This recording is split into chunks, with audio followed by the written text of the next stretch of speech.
मित्रांनो, स्टार प्रवाहावरील मुरंबा मालिका ही गेल्या कित्येक काळापासून प्रेक्षकांचे मनोरंजन करतेय। यामध्येच आता मुरंबा ही मालिका 7 वर्षाचा लीप घेणार आहे। या दरम्यानच मालिकेत अक्षय हे पात्र साकारणारा अभिनेता शशांक केतकर याने मालिकेबद्दल एक मोठं वक्तव्य केलेलं आहे। मालिकेला सतत ट्रोलिंगचा सामना करावा लागतोय, म्हणून शशांकने प्रेक्षकांकडे एक मागणी केलेली आहे। पहा तर ही व्हिडिओ।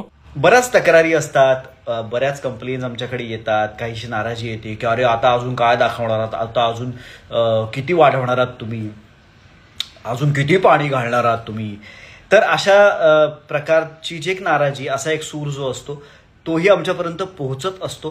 प्लीज सगळ्या प्रेक्षकांनी कानाडोळा करू नका। आणि आम्ही त्यातला अत्यंत छोटा भाग असतो कलाकार म्हणून, आणि आमच्यावर बऱ्याच जणांच्या त्याही प्रतिक्रिया आहेत की मला तुमचा खरं तर राग येतोय, तुम्हाला एवढं कळत नाही का, रमाला कसं ओळखू शकत नाही तुम्ही, तुमचं एवढं तर प्रेम आहे वगैरे। पण प्रत्येक समज दूर होतील ह्याची मला खात्री आहे, कारण रमा अक्षय एकत्र नाहीत असं होऊच शकत नाहीत। तर ते कधी एकत्र येत आहेत, पुढची गोष्ट काय असणार आहे, आणि ही जी आरोही म्हणून आमची मुलगी आहे ती कदाचित आमच्यामधला जो काही पूल आहे तो बांधण्याचं काम करेल का। दरम्यान शशांक केतकरची ही व्हिडिओ सोशल मीडियावर प्रचंड व्हायरल होत आहे। तर मित्रांनो, याबद्दल तुम्हाला काय वाटतं हे आम्हाला कमेंट्स मध्ये नक्कीच सांगा।